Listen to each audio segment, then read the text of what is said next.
Tiger, tiger, burning bright in the forests of the night, what immortal hand or eye could frame thy fearful symmetry? In what distant deeps or skies burnt the fire of thine eyes? On what wings dare he aspire? What the hand dare seize the fire? And what shoulder and what art could twist the sinews of thy heart? And when thy heart began to beat, what dread hand and what dread feet? When the stars threw down their spears and watered heaven with their tears, did he smile his work to see? Did he who made the lamb make thee? William Blake, the 19th century English poet, was a deeply religious man who felt that God had surpassed himself when he created the tiger. Today we might question his views on evolution, but could anyone argue with his poetic vision? Tiger, tiger, burning bright.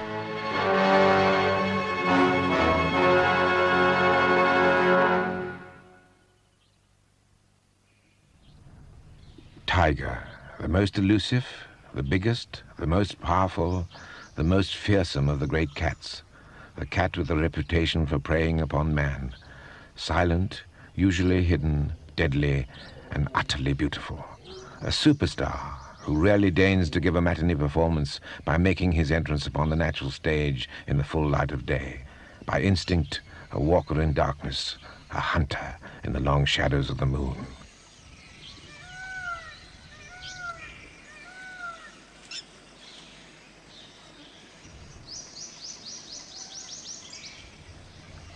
The creature's home, the steaming jungles of the Far East, or so we tend to think when we hear the word tiger.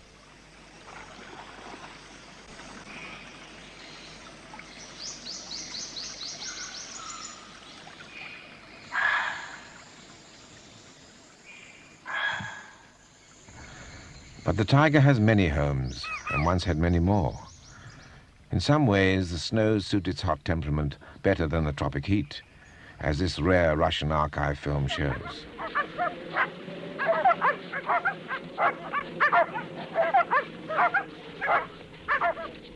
A young Siberian tiger is captured by Russian wildlife rangers and their dogs. They're catching it for movement to an area where it can no longer prey on local farmers' stock.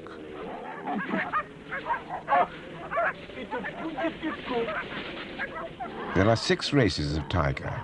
They differ only in size, marking, and thickness of coat. The shaggy Siberian tiger may look ridiculously out of place in this snow scene, but prehistorically, tigers lived in the frozen north. They're quite at home in the cold. Today, one of their problems is keeping cool in the hot climates to which they later migrated.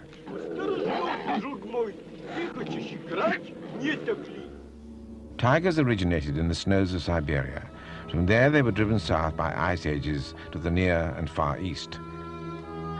Only 50 years ago, the 6 known races of tiger occupied this area. Today, their range has shrunk to this. At the top of the survival league, Indochina may hold as many as 2,000. India, the traditional stronghold, is down to 1,800 tigers.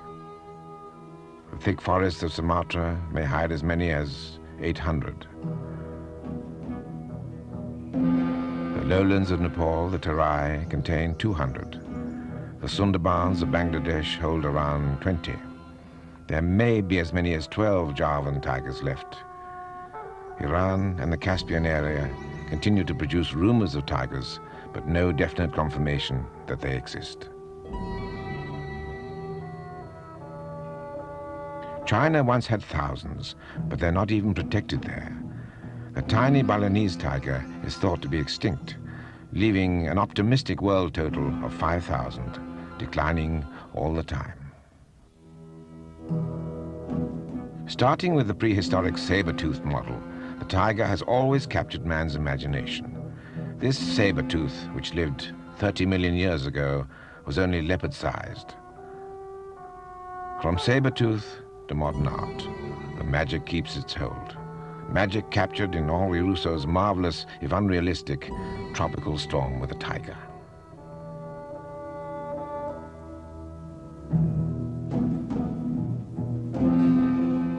The illustrator of this early book of beasts had quite obviously never seen a tiger. But the Romans had. This 2,000-year-old mosaic comes from Cyprus. The Mughals invaded India from Mongolia in the 14th century and ruled for 300 years. They loved to hunt tiger. Savage as the scene is, they understood conservation, one emperor even laying down plans for a tiger preserve. A descendant of the Mughals built this life-sized musical tiger devouring a European. Known as Tipu's tiger, it was the favorite after-dinner entertainment of Tipu Sultan, the ruler of Mysore in southern India. Tipu had a superstitious reverence for the tiger, only exceeded by his loathing for the invading British infidel. The British defeated and killed him at Seringapatam in 1799. It's the savagery of the tiger that fascinates. The Maharaja's victim has been given fangs of a viciousness never seen in nature. In this later painting, the tiger almost dwarfs the elephant. It's said that the main fear of every Briton arriving in India was that he would be eaten by a tiger. The artist was always ready to oblige, even if the picture did not tell the true story.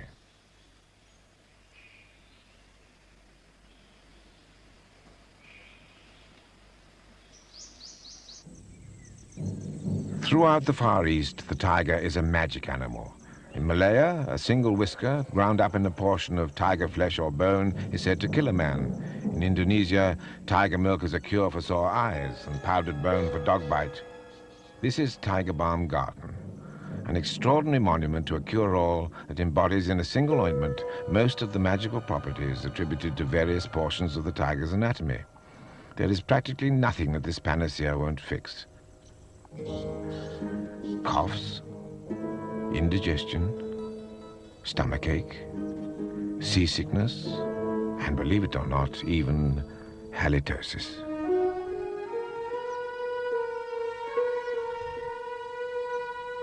The advertising industry appreciates the selling power of the tiger, sometimes losing a little of its dignity, but giving the tiger the one quality it's a little short on, humor. And so to perhaps the most famous power symbol of all, a tiger you put in your tank.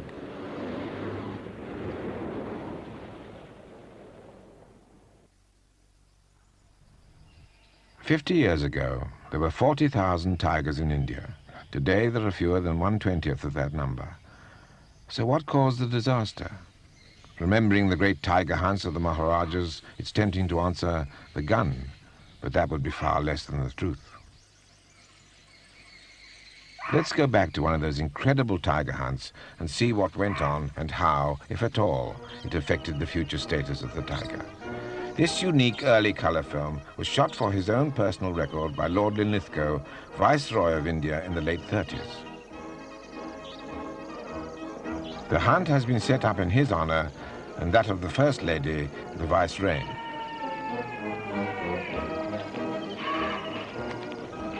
The tiger hunt, with all its ceremonial and panoply, was part of the hospitality of that vanished era. Today it may seem strange, looked at through our conservation-conscious eyes, but to have refused an Eastern prince's invitation to such a hunt would have been a diplomatic insult, unthinkable, of course, for a viceroy. And there were still plenty of tigers left to hunt. Under the British, the rules were strict, and the bags usually reasonable. Of course, there were excesses. One Maharaja accounted for 1,150 tigers in his lifetime. Among the princes, a big slaughter was often a status symbol.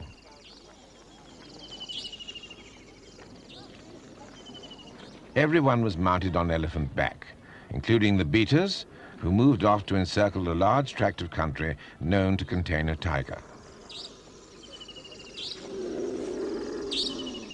The guns rode in howdahs, basket-like affairs that gave some protection should a tiger spring, as well as a steady platform from which to fire. The ring was built next. It consisted of a large U-shaped barrier of white cloth, open at the end, from which the beaters and tiger would be coming. It may seem surprising that the tiger didn't leap over or burst through the cloth, But any wild animal, even a tiger, is scared of the unfamiliar.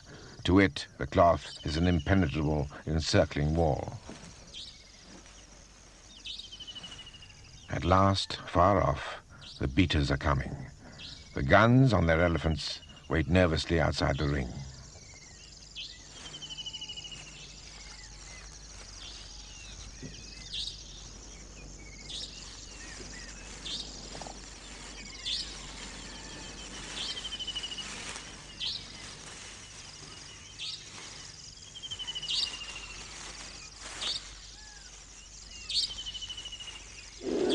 The tiger is just ahead in that tall grass.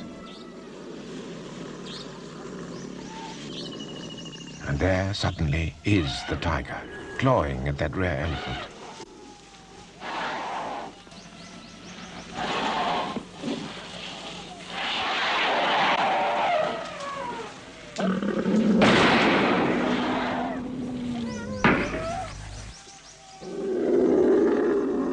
It's all over. In view of the present-day plight of the tiger, we may find this scene shocking. But that is to see it out of context. Those tiger hunters of the British Raj knew the value of conservation, if only because they wanted more tigers to hunt. They preserved the most important thing of all, the kind of country in which the tiger lives. Today, former hunting preserves are the main places in which the tiger survives.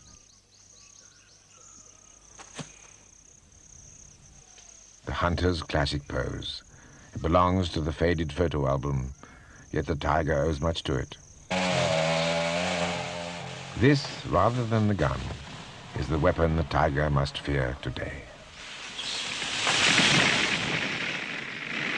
Throughout its range, the forests are coming down, and the tiger cannot live without forests. In India, it has almost complete protection from firearms. Alas, the chainsaw is far more deadly even than the bullet. This is what it kills: tiger country.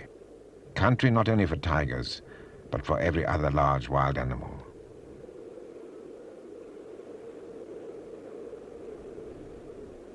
And for some small ones, too. This rickety tiger cub was found dying in a field of sugarcane. The mother had given birth and then taken fright at the sound of human voices, leaving the cub to starve. It's symptomatic of the other great pressure that threatens the tiger, the sheer weight of human overpopulation throughout the Far East. Tigers and people don't mix well. One loses out. Inevitably, it's the tiger. Tragically, despite the efforts of rangers and vets, this cub survived only a couple of weeks. So what can be done to give the tiger a chance? The only possible answer is to set some forested areas aside, free from people and safe from the tree feller.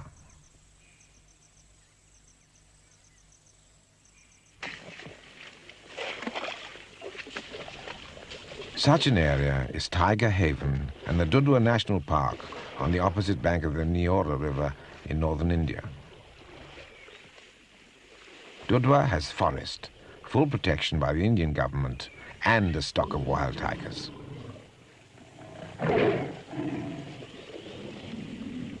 It also has the full-time concern of Billy Arjun Singh, a passionate conservationist.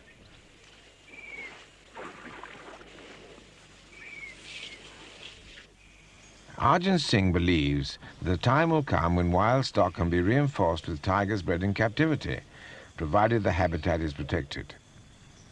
Inside the crate is a tiger cub, born in England at Twycross Zoo, presented by the Frankfurt Zoological Society to the Prime Minister of India as a gift and pilot experiment for such introductions. The cub has just flown from England and made a long, exhausting road journey from Delhi.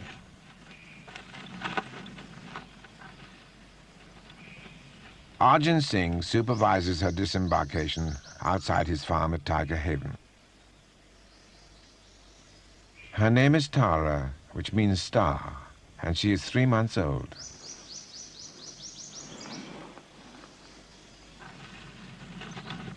Up to now, she's lived behind bars. From now on, her life will be one of increasing freedom. Arjun Singh is one of India's leading conservationists.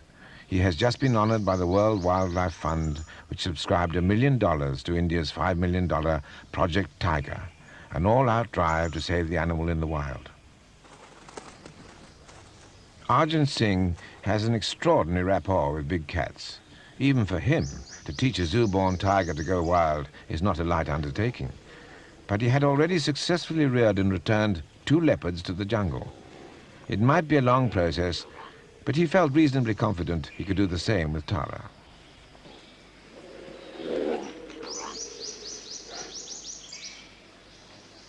Tara first had to establish a relationship with the other animals around the farm. Strangely enough, Billy's dog dominated her from the start. From the moment she arrived, Tara showed signs of her inborn hunting instincts. When she stalked a tame buffalo, she was careful to do so from the rear, just as a wild tiger would.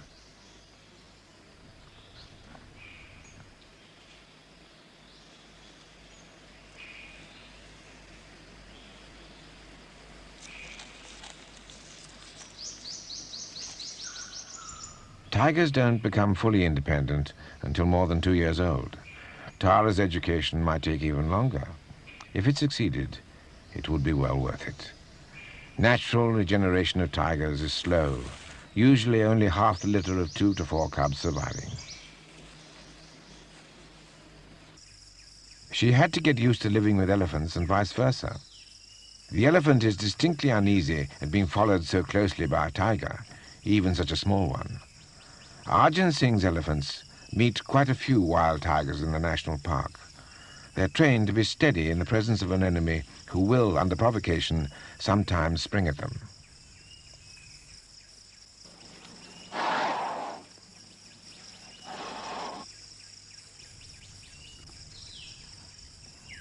The elephant's final gesture makes it plain that Tara has come quite close enough.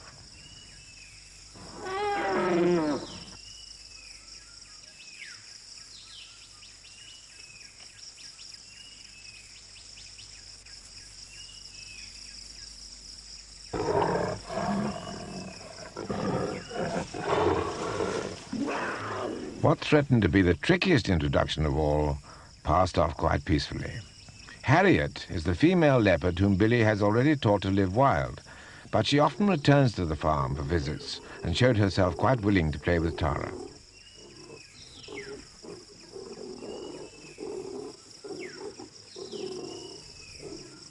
So Billy started Tara's training by taking her for walks in the forest. Tara, as befits a tiger, was a cat who liked to walk alone. She almost ignored Harriet, who sometimes joined them.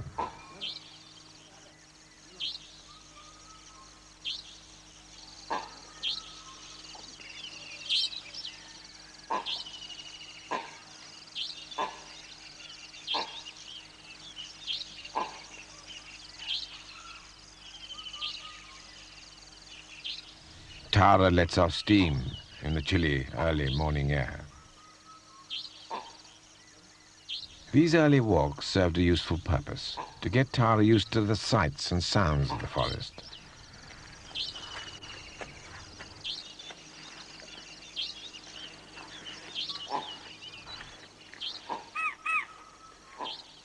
Sights like the deer she'd one day hunt, bounding across the forest track. After a month, Billy Arjun Singh took her within sight and sound of a large herd of swamp deer to see what she'd make of them.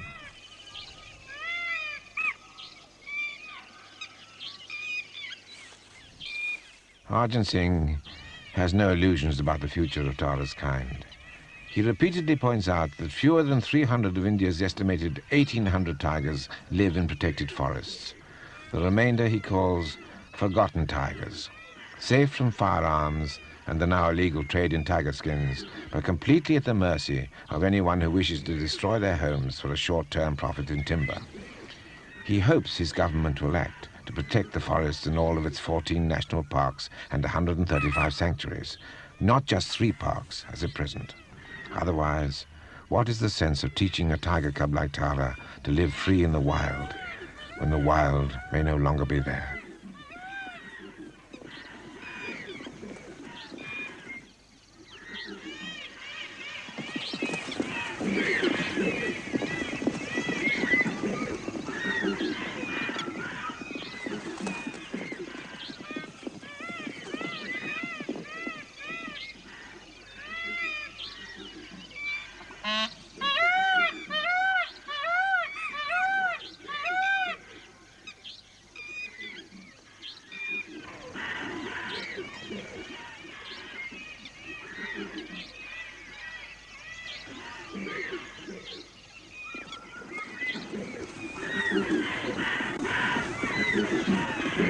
This time the swamp deer escaped. But Tara will grow and learn, and in the safety of Dudwa, she will be able to put her skills to good use. But what of those other tigers, the forgotten tigers, not only in India, but across the face of the Far East?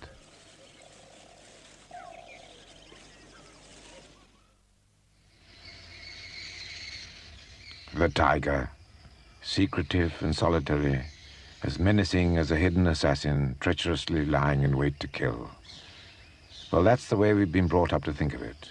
Only recently have we begun to understand the tiger better.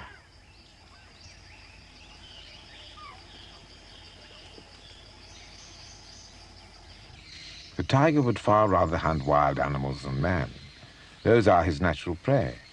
But even the mighty tiger doesn't have the chance of catching deer in the open, in broad daylight. Daylight is for relaxation. In the daytime, the tiger seeks the shade. Those superb striped markings vary from individual to individual.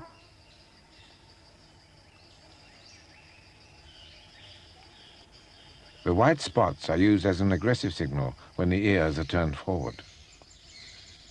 A tiger's length depends largely on the size of its tail. From tip of tail to muzzle, a big male tiger measures 10 feet. Those canine teeth for killing and holding are often 5 inches long. The claws in those huge pads are retractile.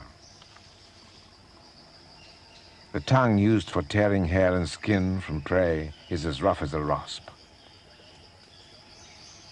A big male weighs 500 to 600 pounds, a female around 350. The Chinese have a proverb: 2 tigers cannot share 1 hill. Until recently, it was thought that the tiger was as solitary as the saying suggests. But now scientists are finding that tigers associate in the jungle more frequently than anyone imagined. Basically, though, they keep to their own home ranges, which may cover as much as 25 square miles.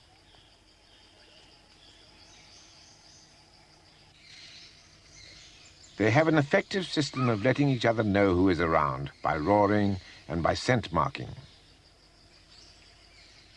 This tigress is sniffing the scent left at the base of a tree.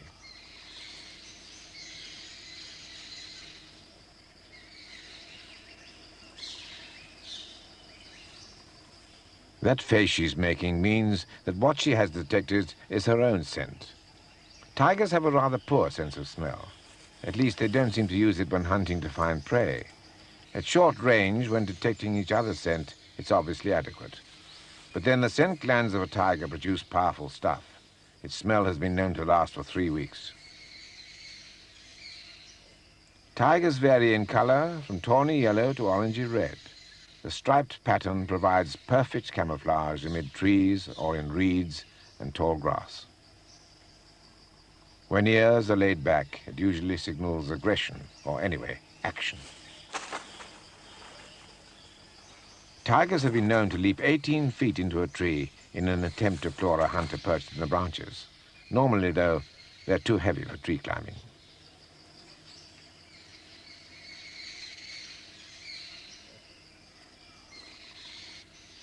They have a special use for trees, though no one yet knows the precise purpose. With an action very like a domestic cat, they rake their claws down the trunk. It may be just to clean and sharpen them. Fragments of claws are sometimes found embedded in the tree. But individuals repeatedly use the same tree, so these deep and fearful claw marks may well be another device for marking out their home ranges.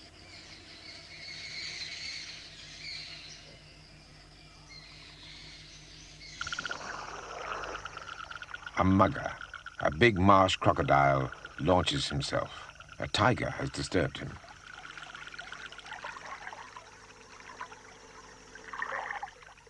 But the tiger is far too powerful to take any notice. Tigers are marvelous swimmers. Of all the cat family, they take most readily to the water. Aquatic sports are an important part of the daily life of the tiger. The reason is once again traceable to the tiger's distant origins. It still wears a heavy coat and needs desperately to keep cool.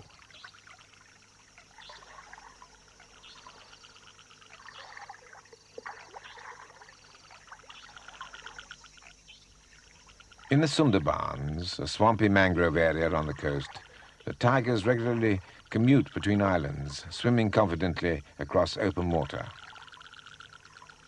Once ashore, the tiger does its famous disappearing trick, stripes hiding it effectively even among green reeds.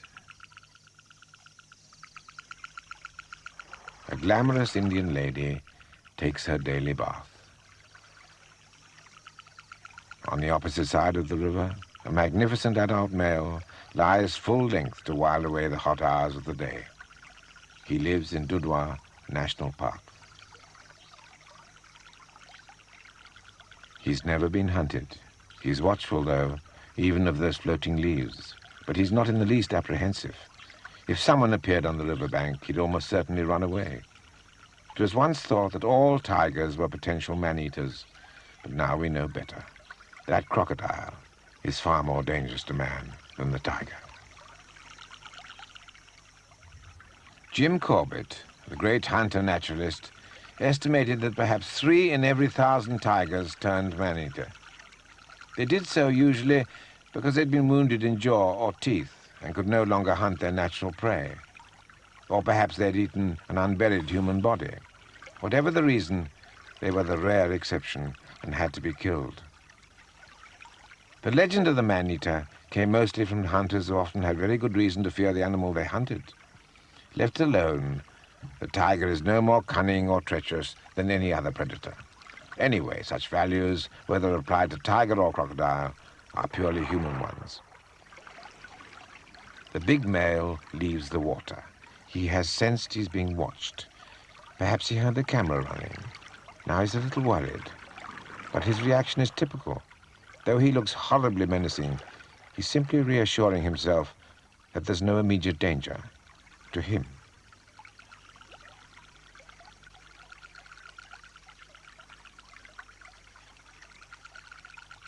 When he's satisfied, he melts away.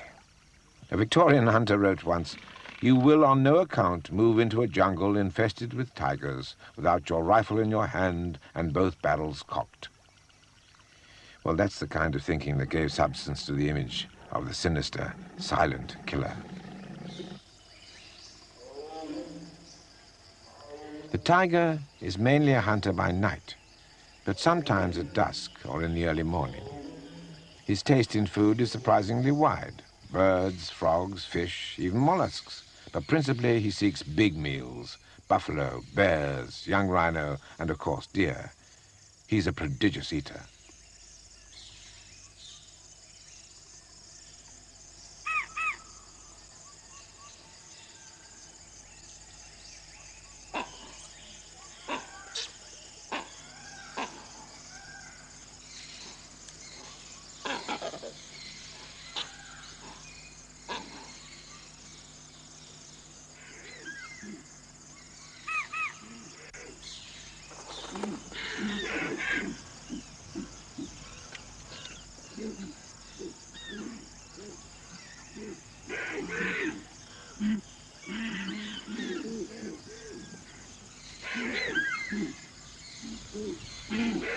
The swamp deer know the tiger is around and fill the air with alarm calls.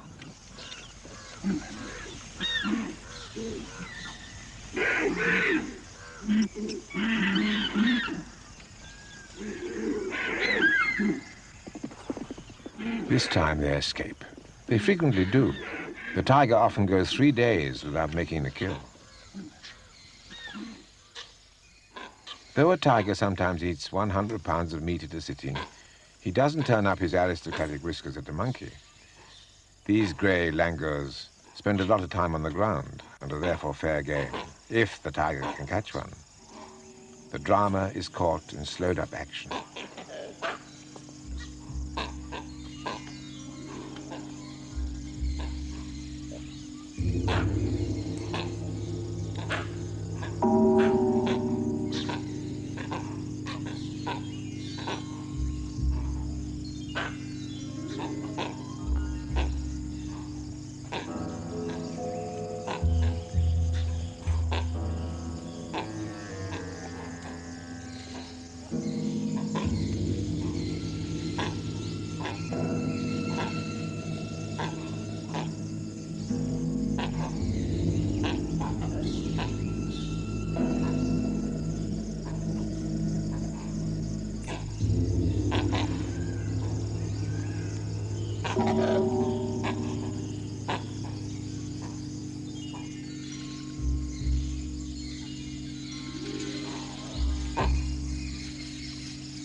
Death is instantaneous.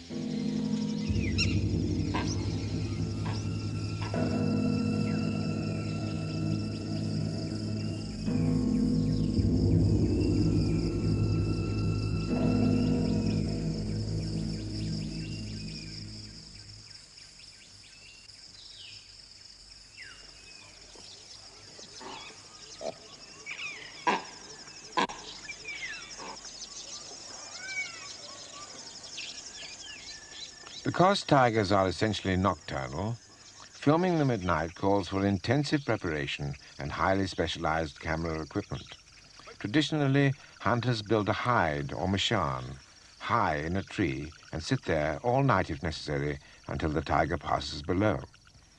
When our camera team, Dieter Plager and Mike Price, built a mashan to film tiger at night, it was on level terms with the tiger, on the ground, a far more dangerous location. The apparatus they used was called an image intensifier.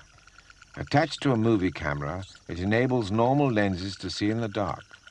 This highly sophisticated electronic device was developed by the British as a gun sight for sniping in total darkness. The transport returns to base, leaving the night to Plager, Price, the image intensifier, and the tiger.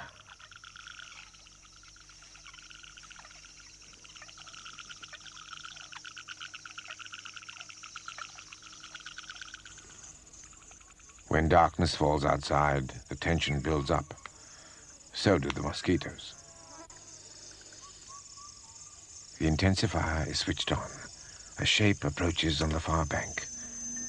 For the first time ever, we're allowed to see the secret world of the nighttime jungle.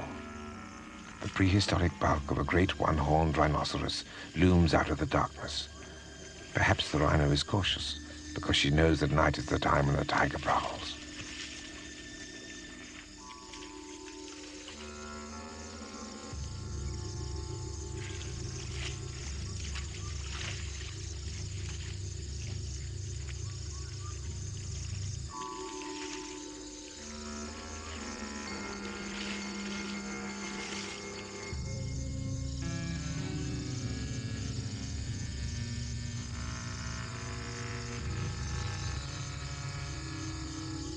Inside the mashan, nerves get jumpy, but not because the rhino is advancing on their flimsy hide.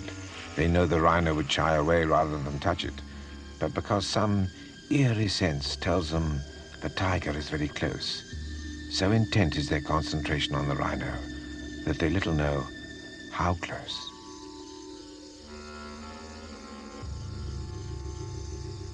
Keep your eyes on that dark shape in the foreground.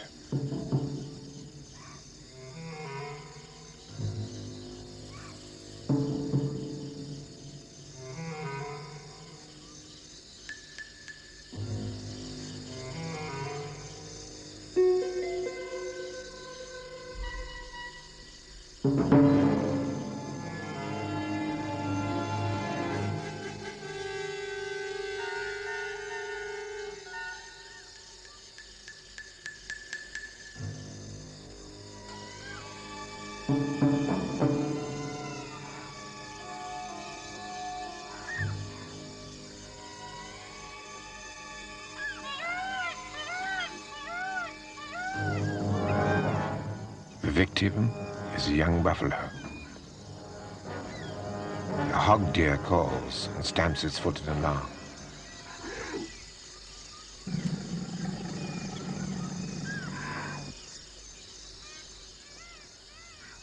After it is killed, the tiger drags its victim away into the undergrowth to devour it. An amazing scene, never before filmed in the darkness of the Indian jungle.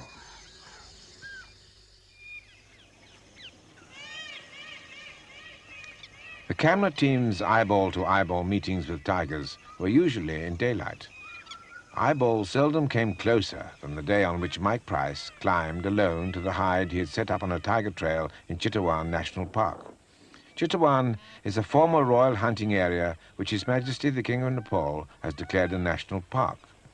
In a short time, its tigers have learned that they are safe to move around much more freely in daylight. This suggests that tigers everywhere were far less nocturnal before man began to harass them. Price lined up his camera and waited.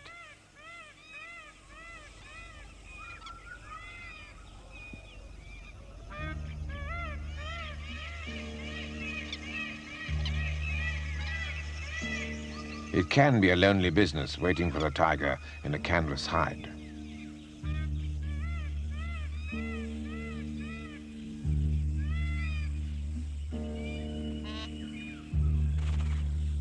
Suddenly, there were stripes that moved, and they weren't the stems of grass.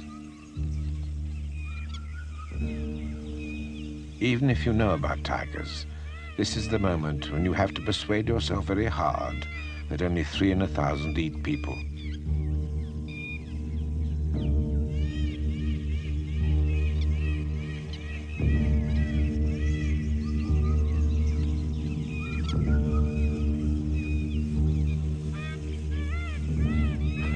The tiger moved up the bank. It was so close to the hide that Price had to take his camera off the tripod and hold it by hand. He said afterwards that he was deafened by his own heartbeats. When he looked out at the other slit, the tiger was looking in. The thudding of his heart was even felt by the shaking camera.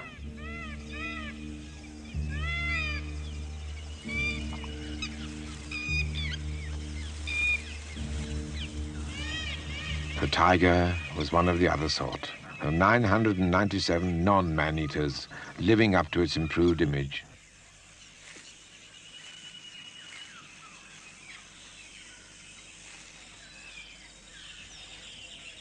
That image has been enhanced by work currently being carried out in the Royal Chitwan National Park. A whole new fund of knowledge has sprung from research financed by the Smithsonian Institute of Washington and the World Wildlife Fund. In the pale light following sunrise, long lanes of white cloth are set up, very similar to those used to make the killing ring in the old-style tiger hunts.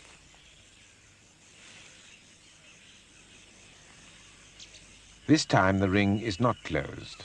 The white cloths form a long funnel, the narrow end of which is left open. The tiger will be driven down this funnel to be shot, but not with a bullet this time, but with an anesthetic dart.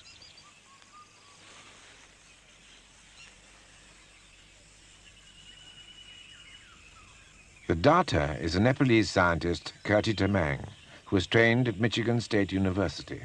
His scientific colleagues working on the Smithsonian Tiger Ecology Project are both Nepalese and American. The objective, when and if a tiger is darted, is to put a radio transmitter around its neck by means of a special collar. Then the tiger will give out a signal that can be tracked wherever he goes. The capture gun is loaded with the anesthetic dart and a low-velocity charge placed behind it.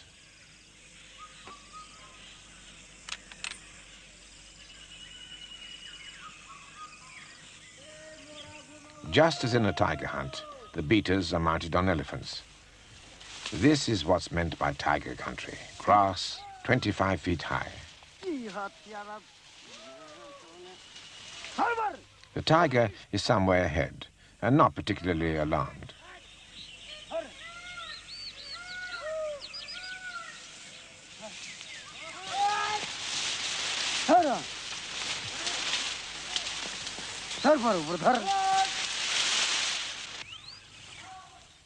That's a sambar stag.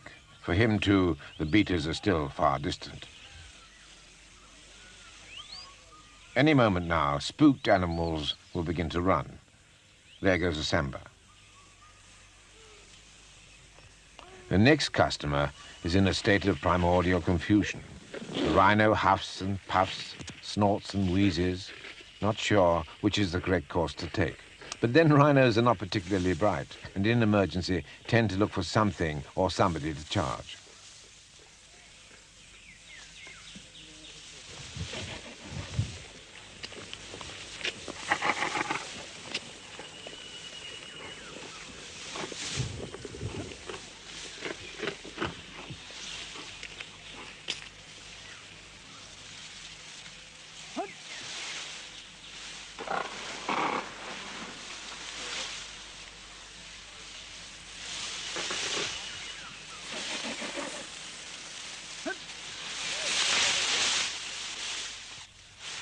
The beating elephants sense that the tiger is just ahead in the thick grass.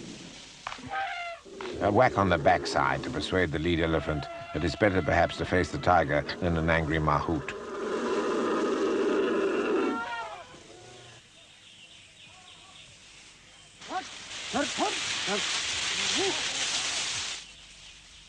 The king of the jungle is in no hurry. It's not his nature to panic.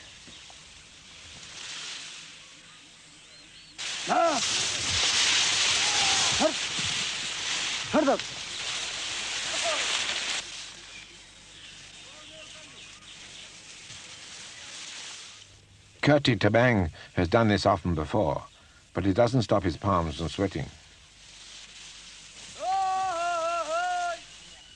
The tiger has reached the open end of the funnel. It passes under the cameraman's tree.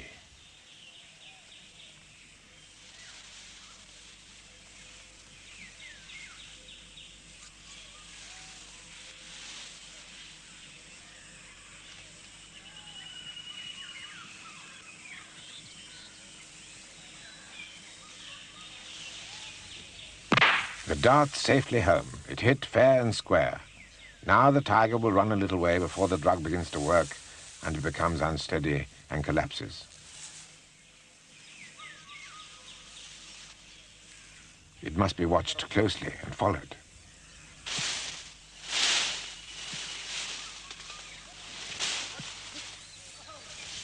There's the dart sticking in the shoulder.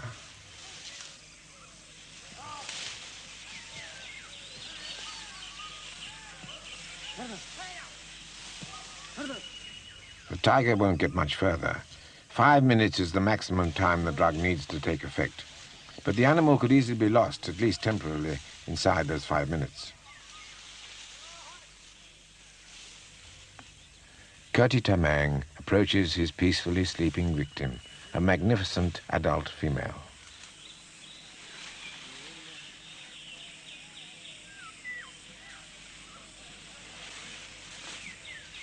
She's collapsed on the dart, but it won't have done any harm. Only the needle would have pierced the skin. The thick body of the dart is designed so that there can be no risk of it penetrating, even with over 300 pounds of tiger lying on top of it. They turn her over. She's as stiff as a board.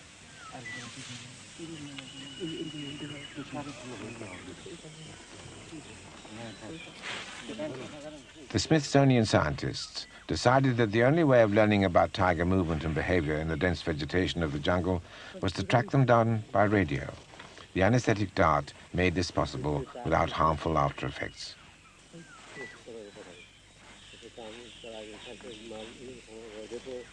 Already a great deal has been learned about the tigers of Chitwan.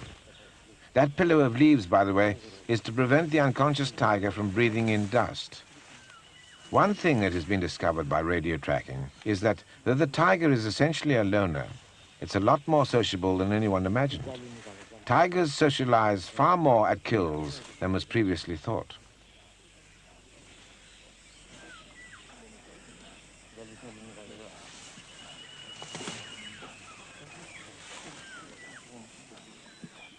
It's been discovered, too, how brief are their encounters when mating. Afterwards, male and female go their separate ways. They're certainly not monogamous. The 3 resident males darted at Chitwan mated with any female in season. Adult females were either pregnant or had dependent young all the time. There's a lot of work to be done while the effects of the drug last. Kurti Tamang takes identification photographs. Tigers can often be identified by their pug marks, so those enormous pads are accurately measured and any distinguishing features noted. Canine teeth also. There's almost as much tooth inside the gum as shown in the mouth. Panting is a harmless side effect of the drug. The tigress is given water to keep her cool. It's poured on the tongue so she won't choke.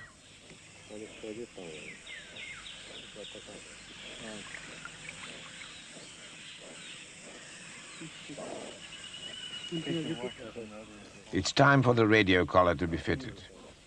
It's hoped that the collar will be retrieved by a later darting. Failing that, it will fall off of its own accord after 2 years.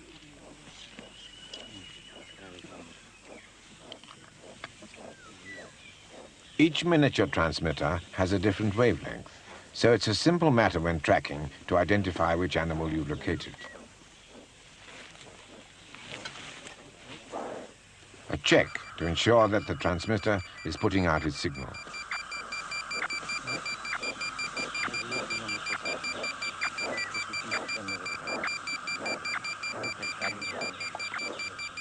All's well. Radio Tiger is on the air. Now the tigress will be moved into the shade to sleep off the anesthetic in her own time. It was during her recovery that our camera team got another nasty shock.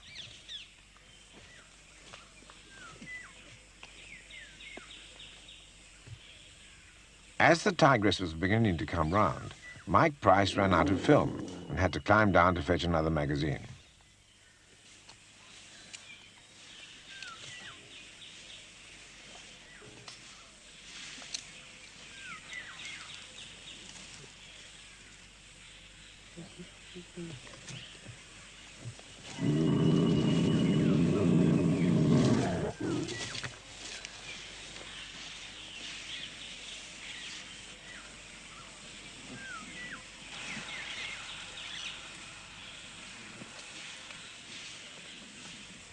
The tigress was considerably more alert than he'd bargained for.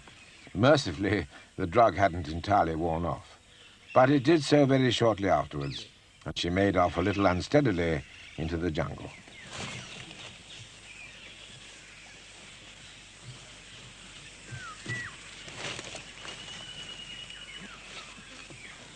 Radio tracking is often done from light aircraft. In Nepal, there is another form of transport more readily available.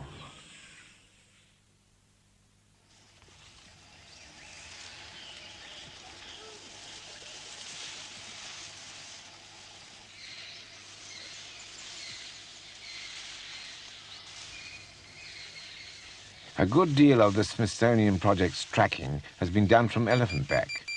You can't pick up signals from so great a distance as when flying low over the jungle, but an elephant does enable you to get close to your target and observe items of behavior you could never hope to spot from the air.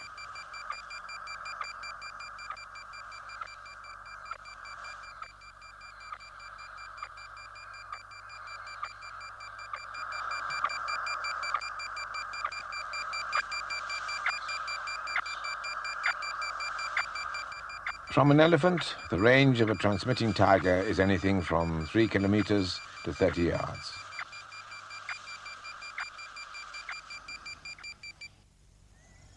Here, beneath the snows of the Himalayan peaks, the sun is setting over tiger country. Darkness is the time of the tiger. But now the question is, will the total darkness of extinction fall forever on the most glorious of cats? This is something that people like ourselves can't finally decide. Only governments can do that. But people can sometimes influence governments. Somewhere out there, as night falls, a tiger is prowling, one of the last representatives of its noble race.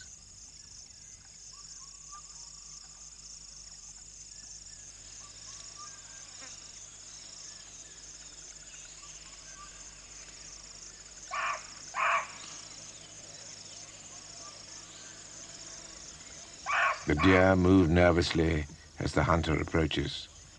They will be no better off if they lose their ancient enemy.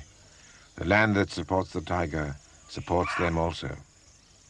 It is tiger country itself that's at stake.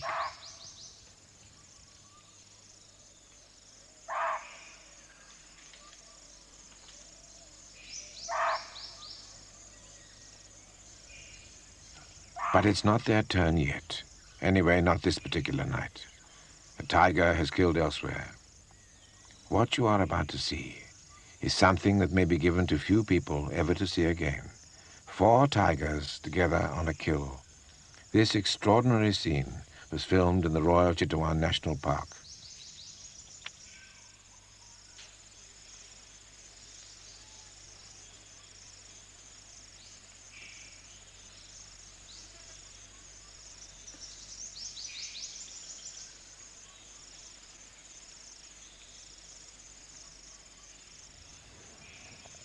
As our newfound knowledge of the species tells us, tigers can share a kill without tearing each other to pieces. They're not just sinister solitaries. But knowledge itself may not be enough. Wisdom, too, will be called for, if the tiger is not to make its final exit from the jungles of Asia.